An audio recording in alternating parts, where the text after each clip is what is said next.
Welcome to Between the Lines. We're back. It's the year end, December 11th, next week, December 18th. We're going to have two shows. The Congress was nice enough to come back and do two shows. We're here with our annual, really it's twice a year, our shows that recap what's going on in Washington, and there's a lot, and where we're headed and what's the impact on the Oak Ridge area and the Anderson and Roane counties, and we're here today. First, let me say this. We've been to a lot of repeats because the government shut down. We had two series planned. We had to postpone until January and February, our AI series and our healthcare series. But the shutdown really kind of made it to where nobody was doing any extracurricular activities. So we've had to do a lot of repeats and stuff like that. But we're back on now. We're kicking it all off. We'll have live shows for the next 8, 12 weeks or more. And we're excited to be here. And I always appreciate everybody watching. Welcome, Congressman. It's good to be with you, Alan. And in a few words, I love Oak Ridge. Yes, sir. This is amazing. I'm in my 8th term, running for a 9th. But wherever I go, all over the country, whether I speak with presidents, Republican or Democratic, go across the pond, go around the world, people look at me and say, Chuck Fleischmann and Oak Ridge. Yeah. So thank you.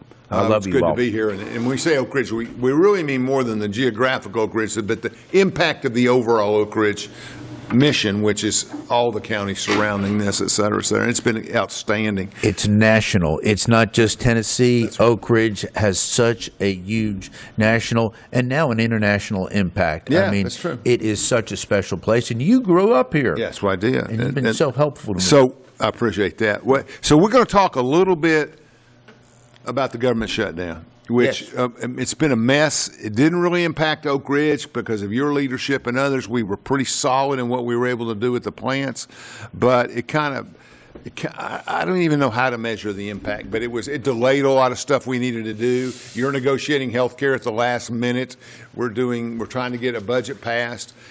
We just saw an election in the 7th District of Tennessee special, which was very volatile, required a lot of money from both sides. Van Epps won the race, Matt won the race, and I looked at this morning, 8.7%, and he did fine.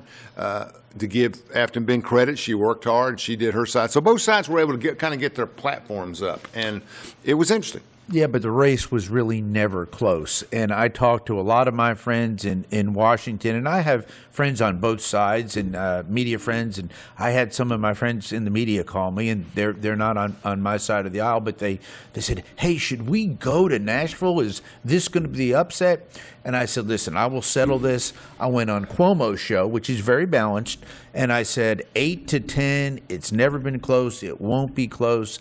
That district, the 7th District, which Mark Green gave up and Van Epps won, is a solid red district. The only part that's Democratic, candidly, is part of the Nashville where Davidson County was split 3 ways. But Van Epps is going to be a good candidate. It did cost a lot of money. You're absolutely right. I'm going to disagree with that. I think the issue was, and I agree with your premise that it's red. And I told you 7-10, and she did. But I think that the activity, the fact that we had to go in and spend $1 million or more to motivate rural communities to get out and vote, because she won West Nashville by 35-40%. I mean, it was amazing. So I think it energized. I'm looking at energy levels the upcoming year, and I think the Democrats accomplished something with that. But we also woke up the Republicans in the rural areas, and you're right. It wasn't an opportunity for them to win. That was kind of. But they cut it from 22 to 8 or 9, and that was, I think there was some progress. I'm saying it as a wake-up call. I'm not saying it as an endorsement. I'm saying basically that we've got to be ready. I mean, energetic. Now, no, Tennessee doesn't have a lot of blue areas, and outside of Memphis and downtown Chattanooga and Nashville, you really don't have much contest there. Right. But at the same time, I think it was interesting, but we'll leave the 7th there, unless you got something to say. You needed to vote. You needed to vote. Absolutely, we did, and he's been sworn in, and he's doing a good job right out the chute. But you mentioned something, the government shutdown, and I want to be very serious and clear about something. In 15 years, Alan, and you've known me before that. Yes. In 15 years in service in Congress, I have never been more upset, angry, agitated at this Democratic shutdown. There has never been a time that I have served where there was 100% fault on one side. And I call balls and strikes. When Republicans drop the ball, I'll call it. But this was a farce. The appropriations process, keeping the government open, keeping the government funded. In communities like Oak Ridge, where we have about $10 billion worth of great federal investment and an impact across the state and around the country. But women, infants, and children, the WIC program was put at risk. The SNAP was put at risk. And it was because, candidly, Chuck Schumer did what he had never done before. He had voted to shut the government down. Just a few months earlier, he said never do it. Point of order. But let's be honest. Senator Schumer sees people in his rearview mirror. Sure he does. He's scared. Ocasio-Cortez. Yeah, that's right. But you've got to put the country first. You've always got to do it. I can look at your Oak Ridge folks, whether they're watching in Oak Ridge or Chattanooga. Everybody watches this show. It's so good. But the reality is you've got to put the country first, above party, above politics. When you shut the government down for 43 days, it created chaos. It hurt people. It scared people. It was plain and simple wrong. That will be Schumer's legacy. And by the way, he's still suffering for that. Yeah, I think he is. And I think it was. See, what basically happens, folks, is he shuts it down, and all the things we could have been negotiating on for 45 days are now starting back up the last week or two. Thank you. Yeah. You could. That's probably the most important, correct thing you've said. And let's kind of put that in perspective. The fiscal year began October the 1st. We shut down. We were going to pass, or we did pass in the House, a clean continuing resolution to November the 20th. So we could keep negotiating. Keep negotiating and get appropriation bills passed. Now that date is January 30th, with one caveat. As the Senate sent it back, they didn't send it back clean. They passed agricultural appropriations, military veterans appropriations, and legislative branch approach. So 3 of the 12 bills. But my bill, the energy and water bill, which is critically important to this area. Tennessee, absolutely. And it's a good bill. I'm ready to conference it with the senators. Senator Kennedy will work with me. Actually, Dems in the Senate will work with me as well. I think energy is one of the few areas you have bipartisan support. Absolutely. Yeah. And remember this, we always needed 60 votes in the Senate. That's why this was a farce. It's one of those things. House is a matter of numbers. We pass it in the House. But finally, they got 8 Democrats to come over and vote to reopen the government. But what pain. Now, the reality is I've been to the White House. The White House really respects my ability on appropriations. President Trump, Susie Wild, they know. They call me a pro. What I mean by that, and I respect that, is I don't fool around. I get in. I make sure we get policy passed, keep the government funded. Yes. Do I have priorities that are different from the Democrats? Of course I do. But like in Oak Ridge, we've got the Great Oak Ridge National Lab. We've got Y-12. We've got UPF, the uranium processing facility. We've got a great legacy cleanup mission going on right now. We've got great large and small contractors. I know you know a lot of them, yes.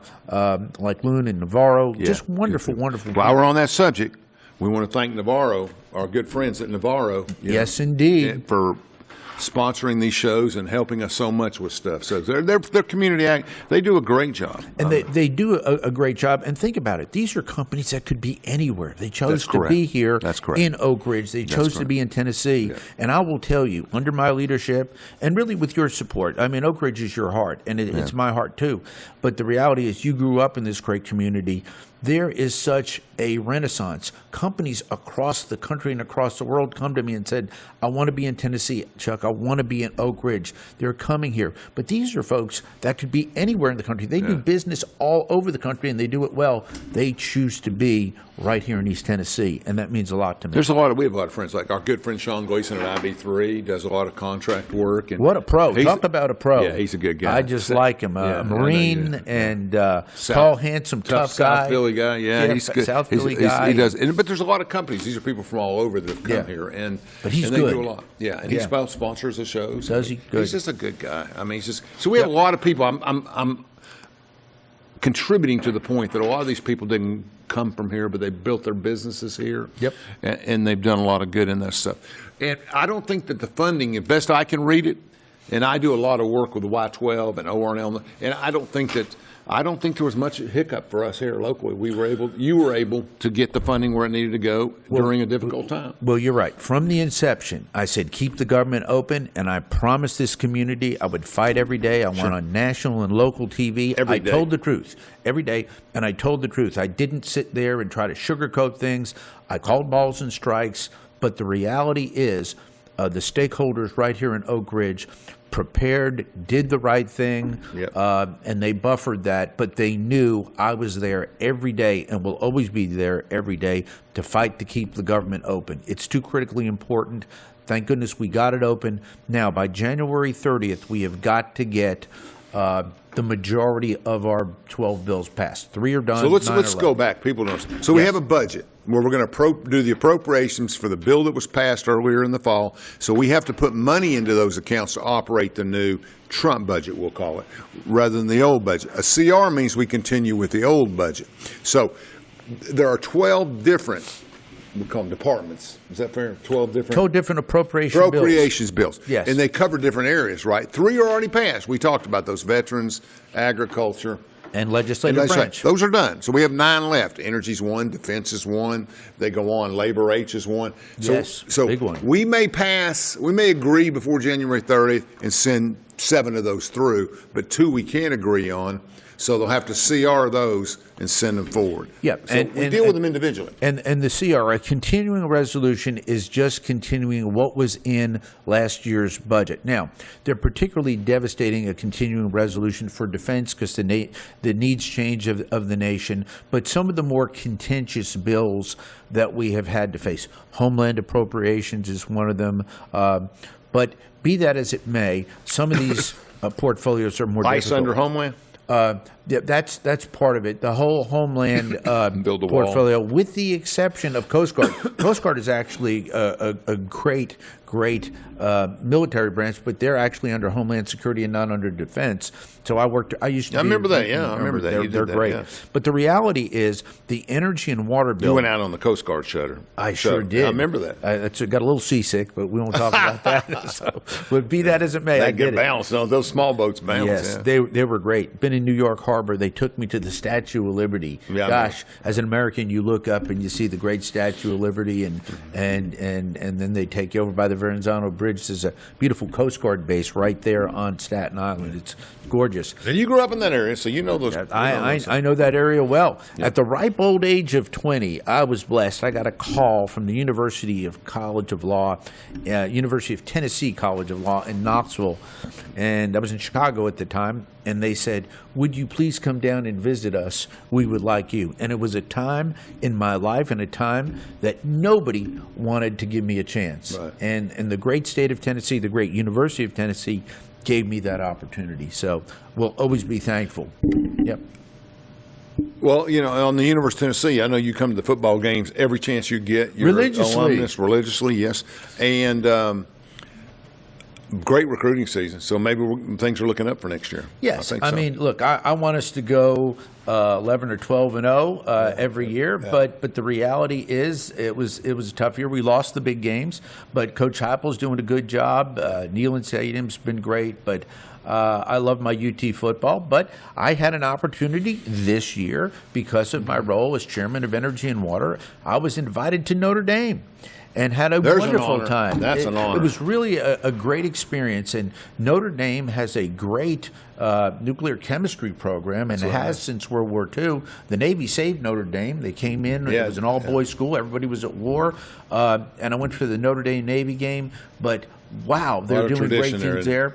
And my one ask of Notre Dame, they let me go to Mass there, which was great. I had a wonderful time in the Basilica there. But my one ask was, do business with the great state of Tennessee. Yes. And I got a strong yes. And you got a strong yes, and you pulled that off since then. Yep. And we got different things. So let's jump a little bit. Sure. Let's go to break, and then I want to come back and talk about international development. So I want to talk about Venezuela. Will you catch us up on Ukraine, things of that, Middle East, things of that Israel. nature? Yeah, because you're in on all of that. Let's go to break, Brad.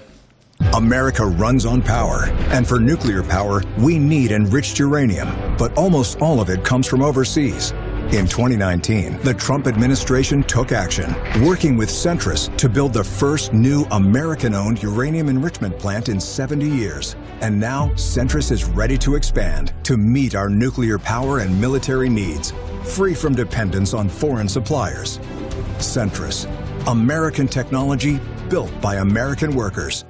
This is Joe Heckman, President of Waste Management at Energy Solutions. Nuclear power is on the rise. Energy Solutions is part of this transition and part of the solution, delivering comprehensive services and assets that support the entire nuclear life cycle. Energy Solutions is protecting and preserving the environment for generations to come.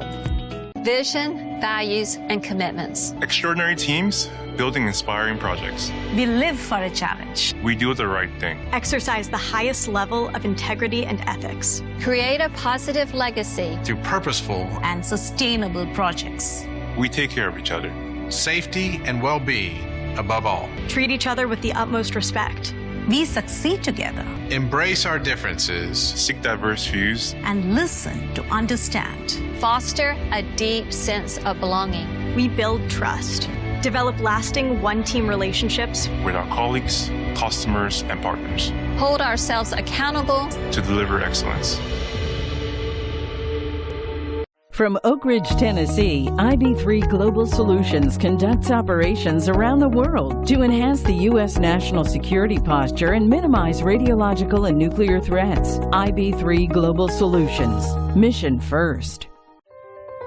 At Navarro, we partner with our clients to advance technologies and deliver effective solutions for complex challenges in the nuclear, environmental, and clean energy fields.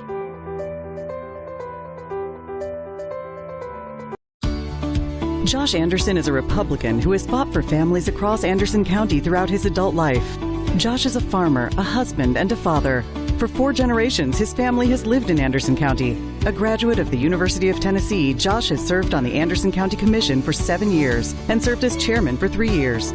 Josh is a businessman who will put his experience to work for all of us. A supporter of term limits, Josh believes 2 terms as mayor is enough. Josh Anderson believes leadership starts with listening. Feeling overwhelmed with your business finances? At P&L Business Services, we handle all your bookkeeping, payroll, and tax needs. From federal tax returns to QuickBooks training, we've got you covered. With over 25 years of experience, we provide customized packages to fit your business. Focus on what you love most, building your business. Let us take care of the rest. Call 865-294-4792. P&L Business Services, empowering you to grow your business.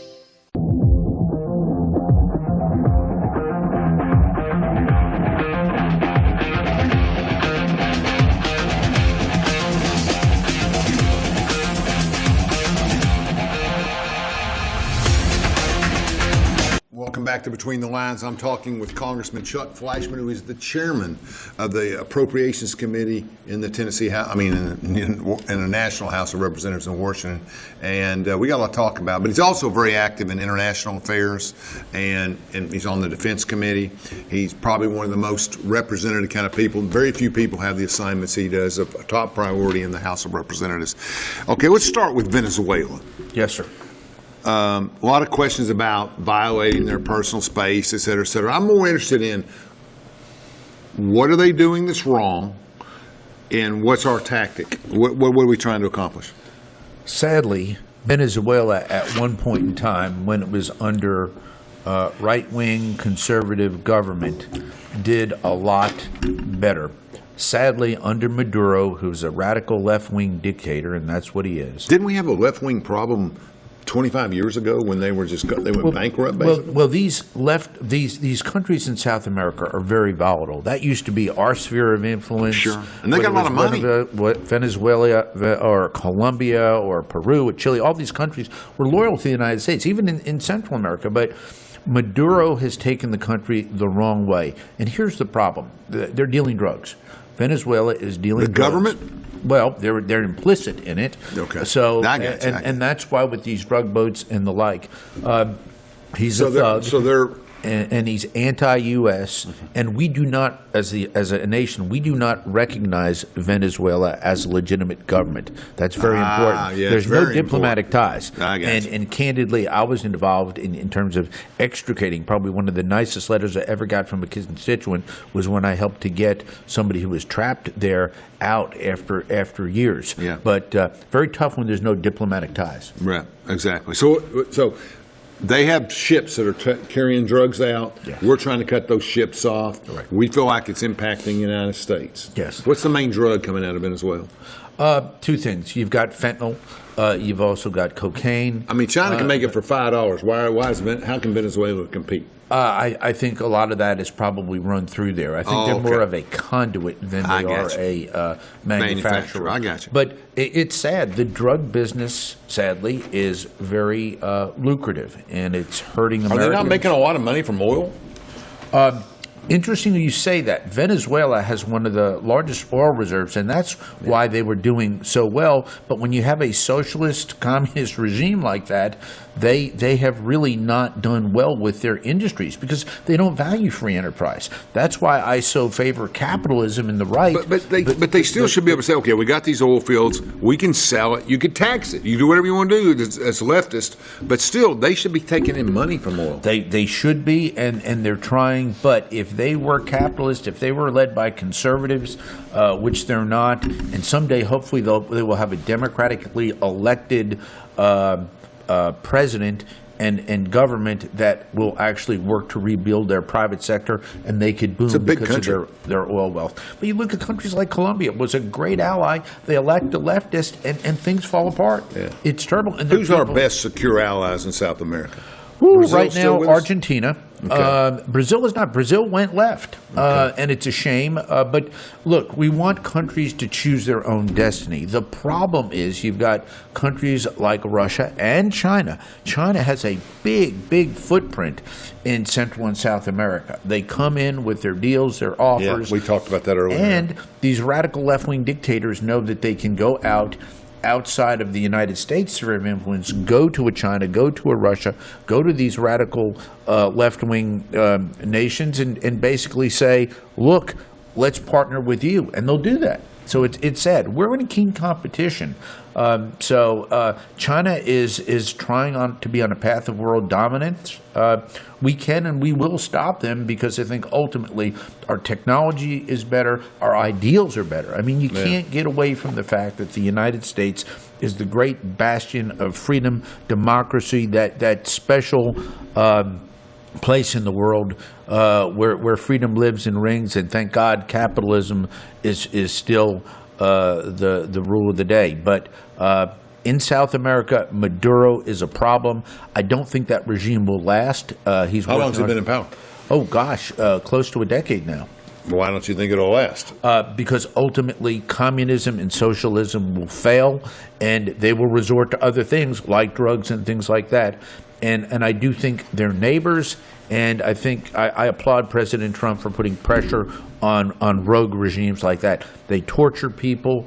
They deny human rights. Although I will say this, we've had a country, Cuba, sadly, that has done that since the early 60s, and under Castro, under communism, they've hurt their people, they've hurt the world, and there's never been a regime change.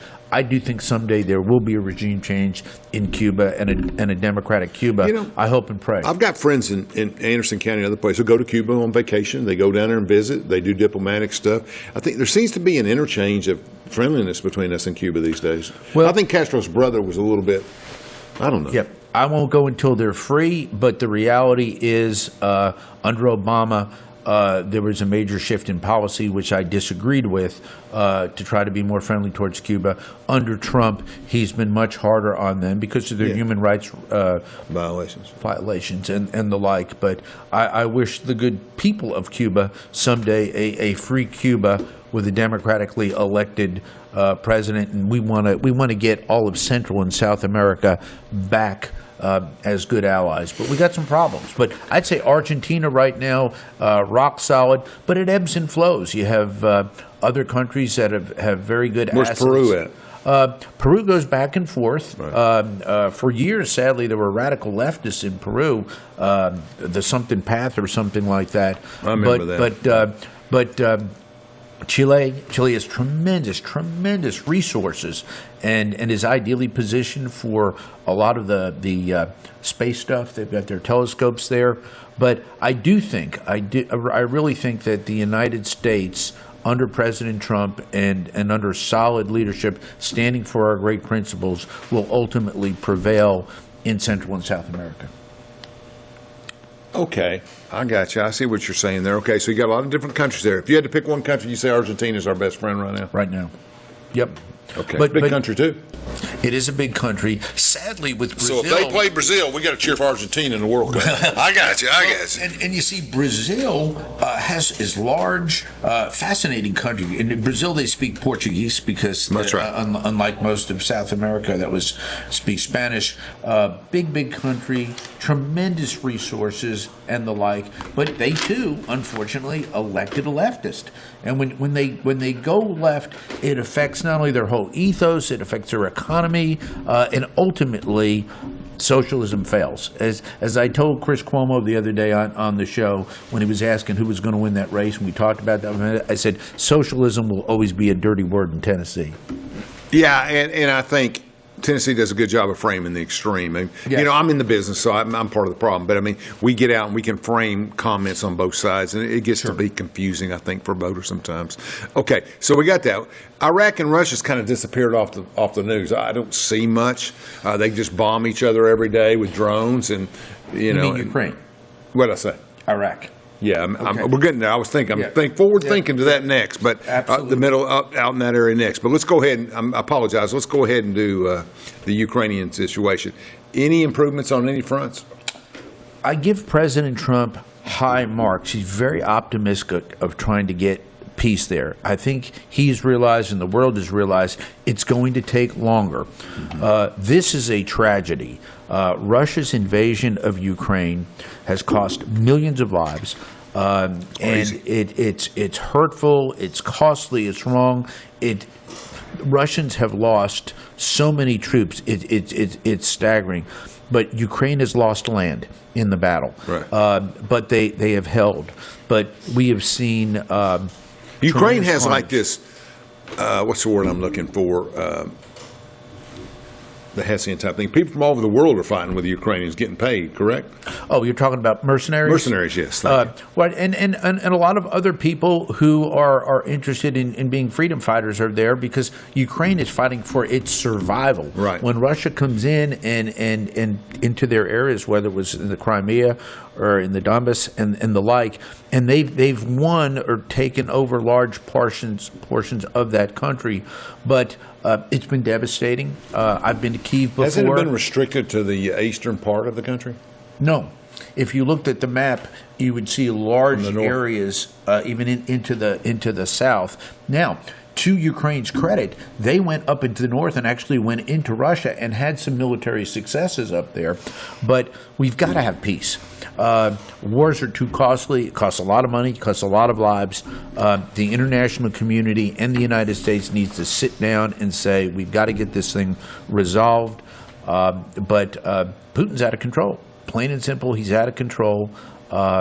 They have just really I will say this. He would have never gone in if Donald Trump had been president. I believe that. But we can't replay that. We are where we are historically. Right. I do think Trump will ultimately help bring peace to that region.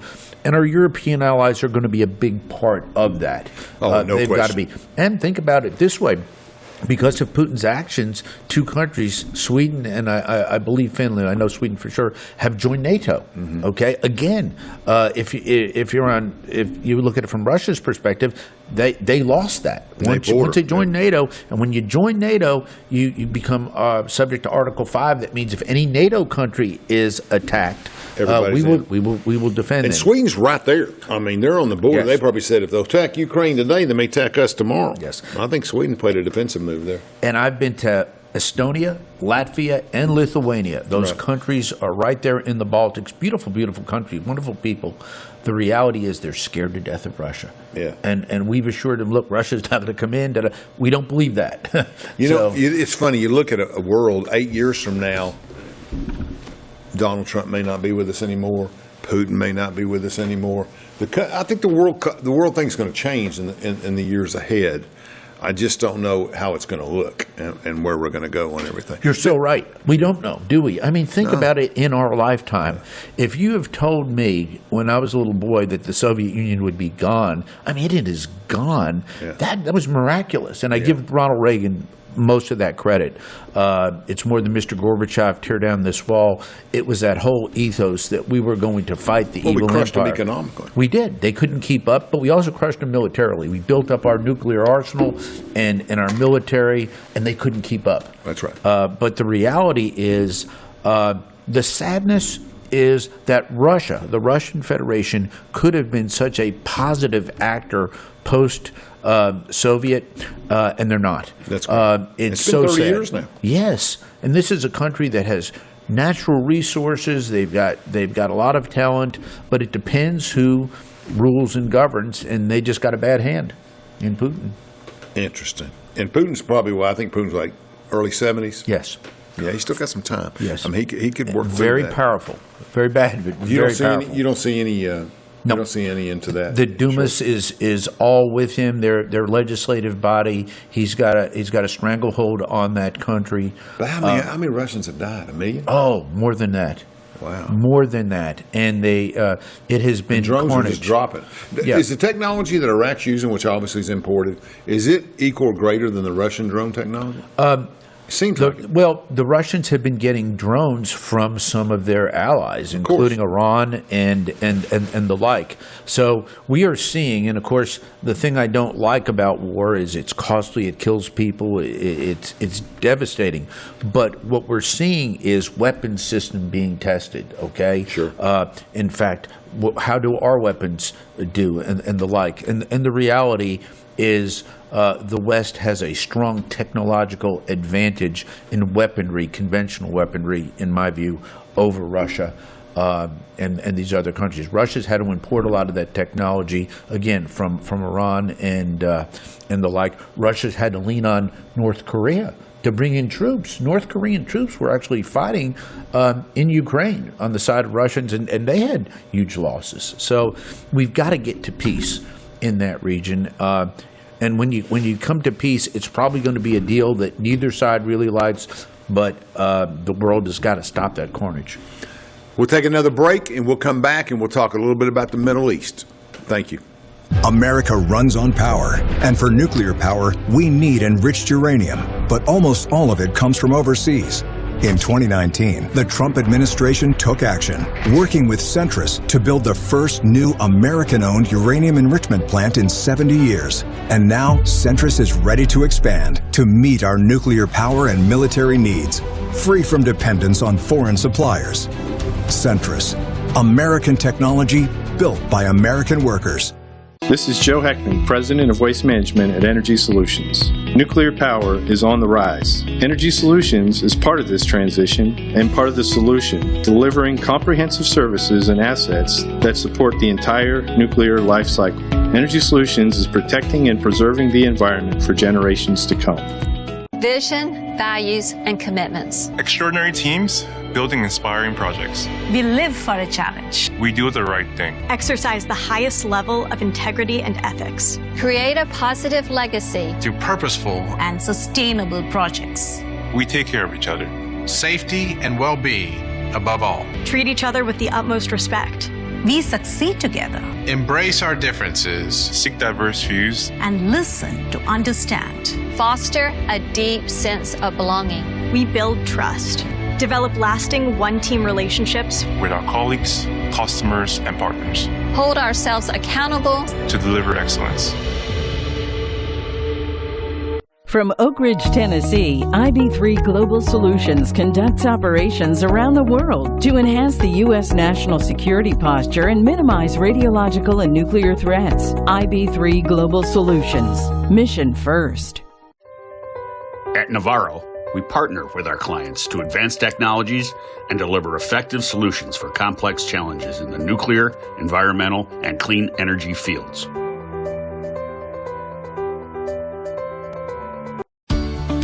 Josh Anderson is a Republican who has fought for families across Anderson County throughout his adult life. Josh is a farmer, a husband, and a father. For 4 generations, his family has lived in Anderson County. A graduate of the University of Tennessee, Josh has served on the Anderson County Commission for 7 years and served as chairman for 3 years. Josh is a businessman who will put his experience to work for all of us. A supporter of term limits, Josh believes 2 terms as mayor is enough. Josh Anderson believes leadership starts with listening.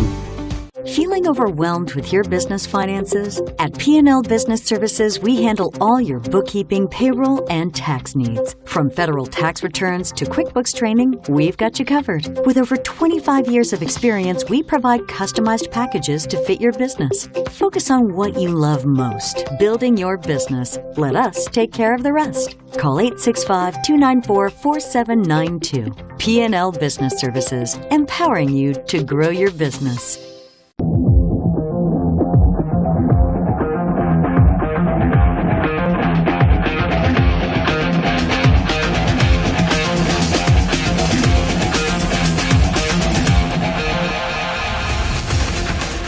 Welcome back. We're talking about international issues that face our country, and Congressman Fleischmann is speaking with us today, member of the Defense Committee and the Energy, and we'll get to energy. Let's finish up discussion on international a little bit with the Middle East. I'd mentioned Iraq and some other countries, but probably more to the west. I mean, Israel's still where Israel is, of course, and everything's good, and we have a real interest in Israel. I get a lot of people that complain about the bombing. We get a peace treaty and they keep bombing and et cetera, et cetera. But I don't know. Hezbollah was terrible to deal with, not any better in other parts of the Gaza Strip. What's going on? Well, this is still a very volatile area. The attack on Israel by Hamas 2 years ago now. was horrible. That's Yeah. right. Just had the 2-year sad anniversary of that. Those pictures are still just vivid in my mind. The reality is Israel is the dominant military force in that area. Was over Iran? No question. Okay. No question. We saw Iran's frailty 2 ways. When we took out their nuclear things, we sent our planes over. That was a perfect strike. Yeah. But the reality is Israel's technological abilities is far better. Far superior. Smaller country, no question, than Iran.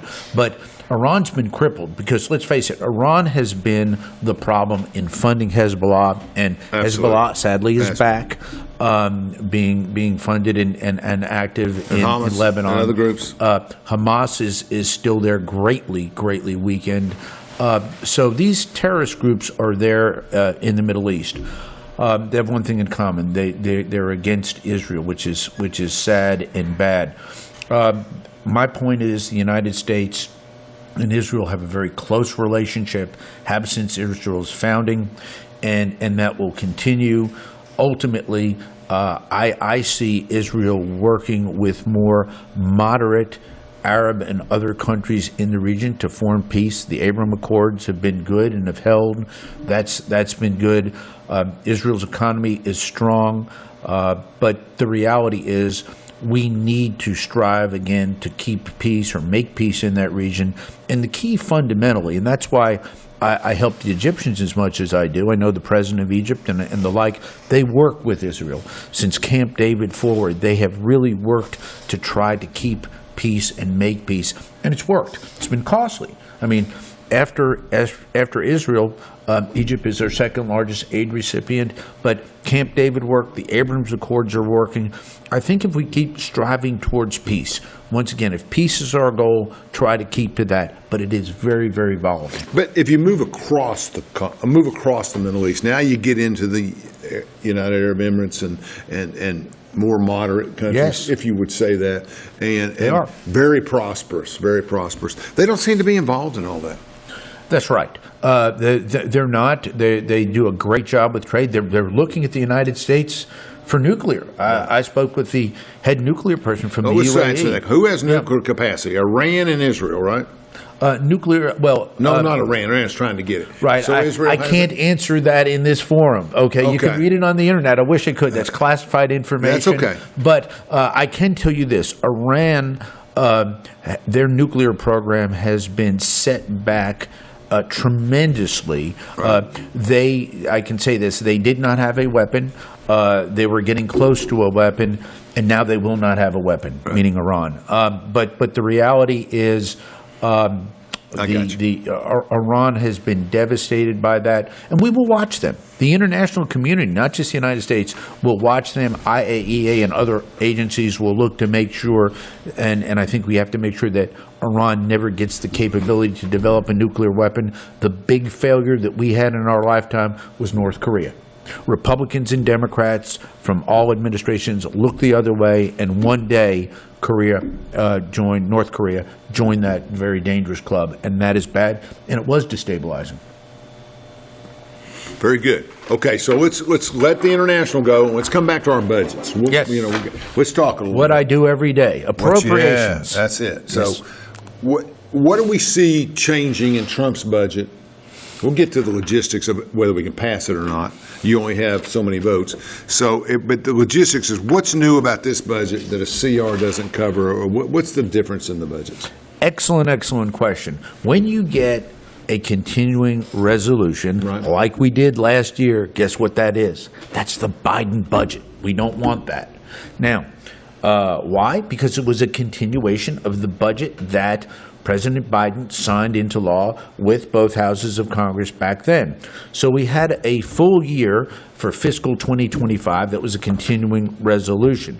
For fiscal 26, which began October the 1st and will end September 30th, we are now still operating, with the exception of 3 bills, still under an old Biden budget. Now, how does the Trump budget and what we will do in Congress change that markedly? First of all, Republicans get rid of, thank God, all of the woke stuff, okay?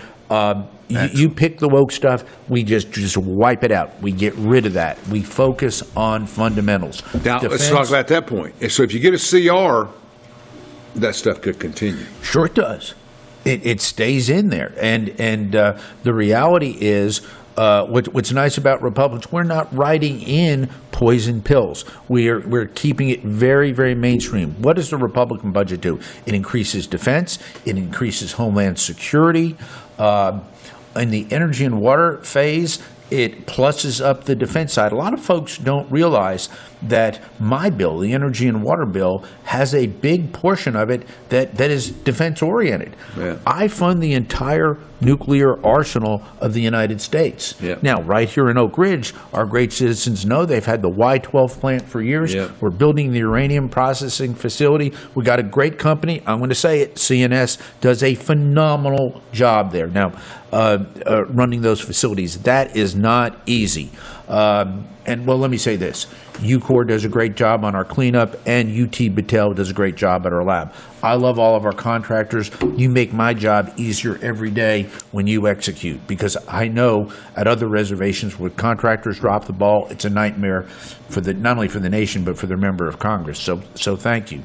But the reality is, coming back to this, the fiscal 26 budget will be higher on defense, and where Democrats will fight us and negotiate with us is on what we call non-defense discretionary spending across the board.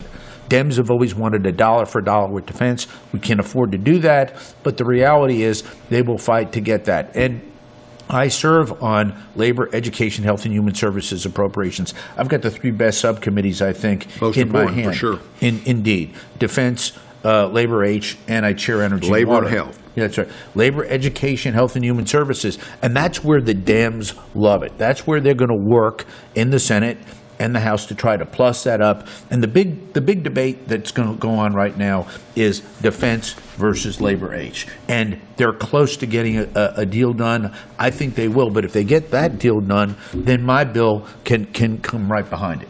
And some bring others. your energy behind it. Absolutely. You think those two have to be worked out before they'll let you come behind them? They've got to be wed together. And as I tell my Republican friends, we need 60 votes in the Senate. That's why the whole shutdown was not only a farce over something that was not even the Obamacare subsidies, not even part of the appropriation process. Everybody, Republican and Democrat, even the media in D.C., knew that had nothing to do with it, but the Dems tried to sell that to the people. That's why I got so upset. Tell the American people the truth. If you're for something, tell them it. If you're against something, tell them it, and then let the people decide if they want it. But don't lie to the people. Don't create a farce or a scam or something and try to convince people. I spent so much time trying to convince so many good citizens that this was a farce. So the reality is, can we get a budget? Yes, but we're going to need 60 votes in the Senate. And that means those 8 Democrats who came over to finally open the government will want something in the ultimate package. Almost every man and woman I know in Washington and here in energy, everybody says that you may be the best energy budget manager we've ever had, appropriation guys. Thank you. That you get so much done for so many, and you keep priorities on task. We're going to talk a little bit more in the next segment, but I want to know, if you look at how does this new budget, what's in this new energy budget you got coming that's different? And if you could expand within that, funding for small modular reactors, funding for House TVA changed, and we got to talk HALEU. So, well, absolutely. How much time do we have to talk about that? How much left in this segment, Brad? 15. You got plenty of time. Okay. Go ahead. And please feel free to interrupt me as we break I'm good this at down. that. Yeah, well, but your interruptions are good because sometimes, I try not to talk DC dialect. I try to work from a viewer point. That's right. When you get too technical, I've got to stop you because they don't know what you're talking about. From a macro standpoint, I write the energy and water bill for the House Appropriations Committee. Ultimately, I negotiate that, conference it with the Senate. I will have a Republican and Democratic counterpart. That's Senator Kennedy and Senator Murray, with whom I will negotiate differences. The bill this year is really not that markedly different. There are some differences, but we're not miles apart. But the reality is, Oak Ridge is my heart. I make sure that $10 billion or so come into this great reservation every year. But I fund these DOE reservations all over the country: Savannah River, Los Alamos, Hanford, Washington. So I'm working with the entire energy portfolio, Department of Energy, all over the country. Now, I always put Oak Ridge first, and I'm unapologetic about that. Yeah, you are. But the reality is, if you talk to them in Hanford, Washington, if you talk to them in New Mexico, if you talk to them in South Carolina at Savannah River, they will tell you what I just said. Fleischmann knows the portfolio. He funds the things that need to get done. We can talk with him and we can work with him. And I do hold a lot of respect with Dems and Rs in both chambers because of that. I mean, Ben Ray Lujan is a Democratic senator from New Mexico. Many times something come up, I trust Fleischmann. You build that over time. Sure. Do we have differences? Kennedy has that. Of course we do, yes. And when it comes to nuclear and that kind of stuff, now, you're in the circle. Now, specifically, what did I do and what have I done? I've plussed up the Office of Science. I love our national laboratories. What's my baby? ORNL. Best in the business, unequivocally. Does everything a national lab we were does. talking about that. They're going to do an AI series for us, and you had recommended that they do it. And beyond the best. And Steven Streifer is an outstanding lab director. I mean, but his whole team is good.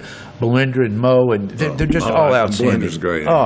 But A++. Our citizens can be so proud of our national lab, but there's 17 of them, and I fund them all and I cherish them all. I put extra dollars in there. My mark is even higher than the Senate mark for the Office of Science. So I'm very popular with our national lab directors, but they do such a good job. But you talk to any. And, of course, I stay on dial-up with Chris Wright and the other cabinet members. These are all departments, different departments within the Department of Energy. Absolutely. Chris Wright is the Secretary of Energy, great guy. We visited just last week, and we talk all the time. Doing okay? He's doing well. He sure is. Got to get the rest of his people in there, right? Absolutely. And we've got some great folks. I mean, Brandon Williams, who we've gotten confirmed, my personal friend Dave Beck, A++, going to be the NA10. I mean, we've got Dave's the such best. great talent. I mean, great That's Americans. 40 years of talent right there in Dave Beck. Great talent. I mean, we're so fortunate and blessed to have the talent that we do. And that makes my job easier, because when I take billions of dollars and I'm putting them where they need to go, forget Republican and Democrat, we're getting great things done for the nation. Yep. And I think ultimately I try to be a statesman and get that done. But we talked SMR, small modular reactors. Great work. Which for the folks, and I'm going to simplify this, but basically they will allow us to run AI centers, create electricity at a cheaper price. It's not so much that small are applicable to the development of our weapons system and all of that, but they are functional in our need for electricity. This is beautiful civil nuclear power, but these are not your grandfather's or your father's nuclear power plants, by the way, which I love and which are coming back. We're opening up again at 3 Mile Island. We're opening up in Michigan. We're going in and taking these older structures. I even think California is going to save Diablo Canyon. I really do. Okay. They realize they need power. I mean, it's amazing. Progressives who agree with me on nothing, and I mean nothing, and that's a good thing, come to me and say, I agree with you on nuclear power. It's amazing. They show up in droves, and they said, we need this reliable, clean, resilient energy. So tell me, tell me about the HALEU shortage or the HALEU. We're fighting over HALEU. Companies are applying, a lot of them, but they only got so much they can give out. I'll break out two things. I put up $900 million in fiscal 2024 for an SMR competition with one thing in mind, TVA. Yes. Now, I'm a Republican who loves TVA unapologetically. Not everybody agrees with Great me. leadership. Yes. Don Moll's great. Well, but the agency is so fundamental to what we do here in the Valley. Yes. God forbid we lose them. We will lose our economic competitive advantage. They do environmental work, flood control, but it's about energy, and more energy. I think this whole controversy issue about TVA has really helped their image. I mean, people have learned more about what they do. And they've learned, okay? They had, when I went to Congress, I've said this before, TVA would ask me for help, I would help them, and then I'd ask them for something, and it was like the old W.C. Fields, go away, son, you bother me. It's like, what do you mean I'm bothering you? I need help. No. Jeff Lyash did a great job. Let me go on the record. He was the first TVA director who said, Chuck, if there's a problem, come and talk with me. I've had some very benign issues with TVA that they would have never fixed. They fixed them in a snap. They're doing better now. They're much, much better. Customer service. Right. But they needed an SMR. And in order to do that, they needed a company. And thank goodness they chose GE Hitachi, which is a great company, a great design. The Poles have chosen it. The Canadians have chosen it. They're building it in Canada. This is a smaller modular nuclear reactor that when you build one, you can build 100 of them. They produce less power, but they're easier to build. They're less expensive, easier to license, and they use existing fuel supply. I want to segue into that. They use LEU, which is enriched to 5%. Low That's right. This is all civil nuclear power. We're not dealing with weapons grade or anything like that. But Oak Ridge has got all these new businesses coming in, thanks to you and Governor Lee and everybody. Bringing them in. But a lot of them are dependent on HALEU, highly enriched. Because why? Because the second generation, or what we would call the Generation 4 reactors, the one that TVA is going to build at Clinch River is a Generation 3. The Gen 4s, I'll be specific, TerraPower, X-Energy, Kairos, they are dependent on what we call HALEU. HALEU is uranium fuel that is enriched up to 20%. I can talk about that in this forum. That's so correct. Typically 19.5, up to 20. But it's more than 5. It's more potent fuel. It's more expensive. The United States... Why do you need that?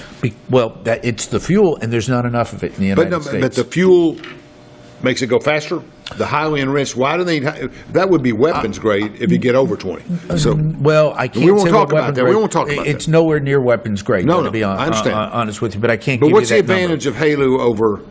It's more potent, and it'd be like a high-octane fuel. If we were going to the makes gas the thing pump. spin faster, do better, create more stuff? And it is necessary fuel in HALEU for the Generation 4 reactors that which are going will to provide more electricity. More electricity. Good companies out there. Now, This is what I did. Again, in fiscal 24, when you pass a budget and you don't fail with the CR or, God forbid, a shutdown, right? And you work with members of the House and the Senate, the administrations, plural, okay, and you have credibility and you come to the table and you pass these things. I put into law $2.7 billion for a competition. Remember we talked about the SMR and stuff like that? That was a competition. TVA won with Hitachi, and by the way, Holtec, another great company, won the other award. We got to give them credit. They're going to build it in Idaho, but they're still good. I'll be candid. They won't wear orange. Yeah, that's right. I'm kind to our friends in Idaho. But be that as it may. Let's talk about the award. There's going to be 2 awards for LEU of that 2.7 and 1 for Haley. That's what DOE decided. Now wait a minute. Now, this is the bill you set aside that $2.7 billion. But that the Oranos and the Centrists and everybody's been competing on. That's correct. There's 2.7, but they're going to give some of it to low. LEU. That's right. We expect it. We expect 2 awards. Remember what I do. I put up the money, and this is very important. I put up the money, I appropriate the money, but then, under our balance of powers, the administration then decides where they're going to go with it. I can't pick the winners and losers. I can certainly say... As it should be. As it should be, that's right, because you wouldn't want Chuck Fleischmann to say... I love Alan Beauchamp and the Beauchamps, and I do, but Alan Beauchamp has a reactor, therefore I'm going to pick Alan's over Herbie's because I love Alan. I want independent people, and they do this. So what's going to happen, and it's going to happen very soon, there will be awards from the Department of Energy on that 2.7. Well, it's supposed to be September, October, wasn't it? It was, but they're looking at it very closely. They tell me that 2 will be for LEU, that's enriched to 5%, to get people to come here like Orano, like Centris, who's already here. They can use low? They can make low, LEU. And remember, Centris is an American company. They are actually poised to do HALEU in the United States, which is in Ohio. Yeah. So I don't know who's going to get the award, but my gut feeling is of the 3, there'll be 1 HALEU and there will be 2 LEUs. Interesting. So all these people that are built, whether it's Centris or whether it's Orano, they all are competing for HALEU. Or LEU. So they can use both. They will compete for both. 6 companies have applied for LEU, 4 companies for HALEU. Any overlap? Yes. Okay. Very much so. So one you can do both. Some of them both. Absolutely. Because what you're doing you get uranium from the ground, which is very, very slightly radioactive naturally. Then you enrich it to 5% for LEU. There's something called LEU Plus now that is actually 10%. Some I understand. Might use We're that. ranging all that. And then you continue to enrich up to 20%. Now, I can't give you the number. Sure. Once you get beyond 20% at some level, you can look it up on the internet. It's kind of silly, but the reality is then ultimately you would have weapons grade at some very, very high level. And that's the whole point with like Iran. When they get too high and you can project it, you got to take it out. That's exactly right. Yeah. And that's where they were going, and that's where I think they were. And God bless President Trump, he stopped them cold. And he told them to stop. What's nice about Trump, he's like the Romans. He says, look, we can't let you do this. We don't want you to do this. We're giving you notice, abundant notice not to do this and stop it. But if you don't, we will take action. As a last resort, he took action, and he was right. And my gosh, the American military, a flawless mission. We got a couple minutes on that, and we'll be back next week. But let me say this. We talk about all these countries and everything, and I'm in the business world, and I do a lot of work with business. I have a lot of CEO friends, et cetera, et cetera. You do it well. And I appreciate that. And you got Russia, and you got all these countries that I don't really integrate with, but Chinese matter to me every day. Their business world's interwoven with our business world. So absolutely, they seem to be a much bigger presence.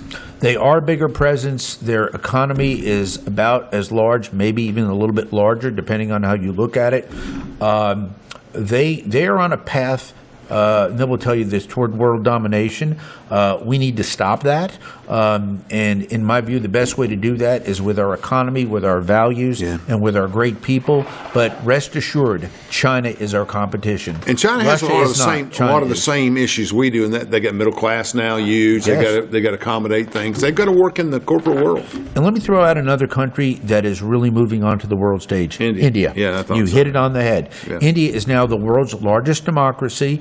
They are now, I believe, even the most populous country, I believe, in the world. They're growing at a record rate, and they too, their economy is growing. It's going to be interesting. They're smart. They're playing the United States, Russia, and China. I hate to say against each other, but they're looking for their best deals. Yeah. And I that's saw why a couple weeks ago the India premier met with Putin in India. Modi. That's right. And the reality is that's why America has to be on its best game, and I think we will be shortly. We're in a lot better position than we were 10 years ago. Again, that's where I think my party, the Republican Party, does a much better job. That's not an infomercial, but our values, I think, are the values, that are going to get us there to win. Okay. We got 30 seconds. I want to thank everybody for watching. We're going to come back next week and talk about Oak Ridge and the Valley and everything that's going on in the corridor here, because it's so important to our local community and everything that's going on. And that's basic. You got 10 seconds. You going to say anything? Merry Christmas. Merry Happy Hanukkah. I love Oak Ridge. I love Tennessee. Yeah. Thank you. We appreciate you all. Thank you, and be sure to tune in next